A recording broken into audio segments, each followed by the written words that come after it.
اور انہیں یہ بھی پتا یہ وقت جذبات کا نہیں ہے، یہ حواس کو قائم رکھنے کا ہے اور پاکستان کو اکٹھا کرنا ہے نا۔ اور عمران خان نے پارٹی رہنماؤں سے مشاورت کی، رات کو مشاورت کرنے کے بعد مذاکرات جاری رکھنے کا انہوں نے دیا دیا، میں نے کہا مذاکرات جاری رکھیں گے ذرا کھل کے نہ۔ اور ہاں یہ بھی اجلاس میں ایک بندہ بھی ایسا نہیں تھا جس نے مخالفت کی، وہ سب نے کہا کہ پاکستان کے وسیع تر مفاد میں جذباتی نہیں ہونا، پرویز علیہ کے ساتھ اظہار یکجہتی ضرور ہے اور اس کا جواب ہم 1 مئی کو بھی دیں گے، لیکن کسی نے مخالفت نہیں کی۔ تو عمران سب نے کہا نا بھائی جہاں اتنا انتظار کیا تو سپریم کورٹ کے کہنے پہ 2 دن اور سے انتظار کر لو، 2 دن رہ گئے نا، آج اتوار ہے، پیر منگل تک فائنل راؤنڈ ہے تو وہ کھیل لیتے ہیں، پتہ چل جائے گا، سارے راز کھل جائیں گے، کون کتنا سنجیدہ ہے، کون کتنا شرارتی ہے، کون سا شرارتی ناکام ہوا وہ بھی سب پتہ چل جائے گا۔ ایسے تھوڑی آپ چے بنا سکتے ہیں پاکستان کی عوام کو۔ وفاق کہہ رہی ہمیں نہیں پتا، وزیر اعلیٰ عمرے کے اوپر گیا ہوا ہے، وزیر اطلاعات غائب ہے، آئی جی پنجاب نہیں ہے، کیسے ہو سکتا ہے یہ ہاتھوں پہ تو نہیں ہو رہا نا سر۔ جی ہاں، کوئی نہ کوئی طاقتور تو اتنا ہے نا۔ جی ہاں، وہ 2 دن کا سب کچھ کلیئر ہو جائے گا، آپ کے سامنے ہو جائے گا، سب پتہ چل جائے گا۔ جی میں اسحاق ڈار کا ایز اے نمائندہ نواز شریف میں سے ہوں، نواز شریف نے کہا کہ بھائی مجھے معاف کر دے، میں نہیں ہوں، میرا ایسے کوئی تعلق نہیں، لیکن بہرحال جو کچھ بھی ہے۔ ہاں ادھر عمران خان صاحب کو جس چیز سے روکا جا رہا تھا انہوں نے کرنے کا اعلان کر دیا، وہ کہتے ہیں موقع بھی ہے، دستور بھی ہے، 1 مئی کو نے جی یوم مزدور ہے، اب کون روکے گا عمران خان صاحب کو؟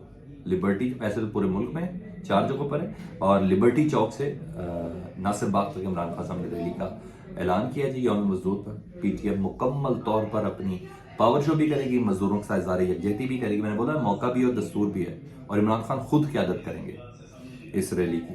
ان کو پتہ چل جائے گا نا لبرٹی کدھر اور ناصر باغ کدھر، تو یہ ریلی میں پاور شو پہ جگہ روک کے دکھایا، روکیں گے تو شکاگو کی یاد تازہ ہو جائے گی کہ مزدوروں کو روکا تھا۔ تو خان صاحب نے بڑے پرفیکٹ ٹائم پہ نا اپنا یہ پلان بھی بتا دیا کہ یوم مئی کو وہ باقاعدہ طور پر آگے بڑھ رہے ہیں، پاور شو دکھا رہے ہیں، ان کو بتا رہے ہیں کہ عوام میرے ساتھ کتنی ہے اور تمہارے ساتھ کتنی ہے۔ تو یہ سب تو ہے، ٹھیک ہے جی۔ ادھر ساتھ ساتھ یہی نہیں، عمران خان صاحب نے نا کل کارکن سے خطاب کرتے ہوئے سپریم کورٹ کے ججز کو بھی پیغام دیا اور باقاعدہ اللہ کا واسطہ دیا، انہوں نے کہا خدا کے لیے ایک ہو جائیں سپریم کورٹ کے 15 ججز، یہ وقت کی ضرورت ہے، یہ لڑنے کی نہیں ہے، یہ نفاق کی ضرورت نہیں ہے، آپس میں اتحاد لے آئیں، آئین کے ساتھ کھڑے ہو جائیں، نہ گروپنگ کریں، اس ملک کو بچائیں، صرف سپریم کورٹ اس ملک کو بچا سکتی ہے۔ اتنی بڑی بات، 2/3 میجورٹی کا دعوے دار، پاکستان کی سب سے بڑی سیاسی جماعت کا سربراہ سپریم کورٹ کے ججز کو یہ کہہ رہا ہے کہ اس وقت اگر کوئی بچا سکتا ہے پاکستان کو تو وہ صرف اور صرف سپریم کورٹ مدد کر سکتا ہے بچانے میں۔ میں نے کہا پاکستان میں جنگل کا قانون ہے، ایک سابق وزیر اعظم کو اگر انصاف نہیں مل سکتا تو پھر کس کو مل سکتا؟ یہ خان صاحب نے بولا۔ تو بہرحال یہاں تو تھی۔ دوسرا شاہد خاقان عباسی ایک تقریب میں تھے لاہور میں، اس میں خیر بہت کچھ انہوں نے کہا، آپ اندازہ لگائیں گے مسلم لیگ نون کے رہنما سابق وزیر اعظم اپنی حکومت پر کہہ رہے ہیں اتنا بڑا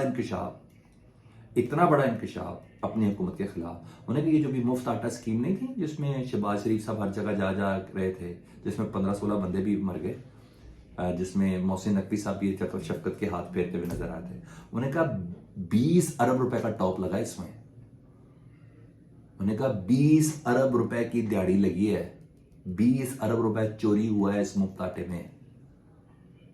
یہ کوئی اور نہیں، شاہد خاقان عباسی کہہ رہے ہیں۔ مزید اپنی قسم پرسی اور مزید اپنی بے بسی کا اظہار کرتے ہوئے کہتے ہیں سسٹم مکمل طور پر ناکام ہو چکا ہے، اسٹیبلشمنٹ ناکام ہو چکی، ججز ناکام ہو چکے، حکومت ناکام ہو چکی، شہباز شریف میں کوئی تنگن نہیں، موجودہ حکمران ناکام ہو چکے، ان میں کوئی کیپیسٹی نہیں ہے اس حکومت میں کہ وہ آگے لے کے چلے یا عوام کے مسائل کا حل نکال سکے۔ یار اس سے بڑی کوئی بات ہوگی؟ چلے عمران خان کی نہ سنو، انہی کی سن لو بھائی، 20 ارب ہی دے دو، تم اتنے شارٹ ٹائم میں بھی نہیں دیہڑی سے، عوام کے آٹے پہ بھی دیہڑی لگا دیے۔ چینیوں پہ تو سنا تھا میں نے کہ اپنی شوگر ملیں تو اس لیے 25-30 روپیہ منافع رمضان کے مہینے میں مہنگی کر دی۔ یہ کیا چیز ہے؟ کبھی نہ کبھی تو جواب دینا ہے نا، کبھی نہ کبھی تو آنا، یہاں چیز ہے۔ تو شاہد خاقان عباسی جیسا بندہ یہ کہہ رہا ہے، اور یہ سب چیزیں۔ دوسرا ثاقب نثار صاحب نے اپنے بیٹے کے آڈیو کو کہا ہے کہ یہ ایڈیٹڈ قرار دی ہے، انہوں نے کہا اس کی اپنی پرسنل لائف ہے تو میں اس کو نہیں مانتا۔ آخر میں ایک ریکویسٹ کروں گا میں عمران خان صاحب سے کہ جس حلقے کی بات ہو رہی ہے نا، حلقہ 137 پی پی، حلقہ 137 شادرہ کا غربن علاقہ، وہاں پہلے کینڈیڈیٹ جس کو آپ نے ٹکٹ دی تھی نا وہ تھے ملک اقبال صاحب، ان کی ایک آڈیو آ گئی، ٹھیک ہے۔ اس کے بعد نے دوسرے جس بندے کو ٹکٹ تھی وہ تھے ابو ذر چدر صاحب، ان کی ثاقب نثار کے بیٹے کے ساتھ آ گئی۔ یہ تمام پیراشوٹرز ٹائپ کے لوگ ہیں، تو میں نے ذرا چیک کیا کہ اس علاقے کے اندر کون ہے، تو پتا چلا، اور میرے بہت سے لوگوں سے میں نے کر کے بات کی، اپنے رپورٹرز وغیرہ سے بھی بات کی، آپ خود بھی چیک کر لیں، میں کسی کا سفارشی تو نہیں ہوں، لیکن میں پھر بھی کہہ رہا ہوں کہ آپ کو دیکھنا چاہیے۔ ایک کینڈیڈیٹ ہے سید علی عباس گل آغا، ہاں جی، کسی تگڑے بندے کے ساتھ شاید ان کی واقفیت نہ ہو، 2 بار MP بھی رہ چکے ہیں، اور سنا پارٹی کے لیے ان کی بڑی کارکردگی بھی ہے، ان کو کنسیڈر کریں۔ ہاں، جو بندہ معیار کا اس کو کنسیڈر کریں۔ ان 2 بندوں کو تو ویسے بھی، اب ملک اقبال بھی اور ابو ظہیر ہے، تو میرا خیال ہے اگر تھوڑی تصدیق کریں، اگر یہ بلیک لسٹ کو بلیک لسٹ کر دیں۔ اصل بندے یہ ہیں، علاقے سے پوچھ رہے ہیں، خود ہی چلے جائیں، کسی بندے کو بھیج دیں، اپنی ٹیم کے کسی بندے کو بھیج دیں، تو میرا خیال ہے یہ زیادہ ڈیزرونگ ہوگی۔ یہ اپڈیٹس تھیں، فیڈ بیک سے متعلق ضرور آگاہ کیجیے گا، اپنا بہت زیادہ خیال رکھیں، اللہم صلی علی محمد و آل محمد۔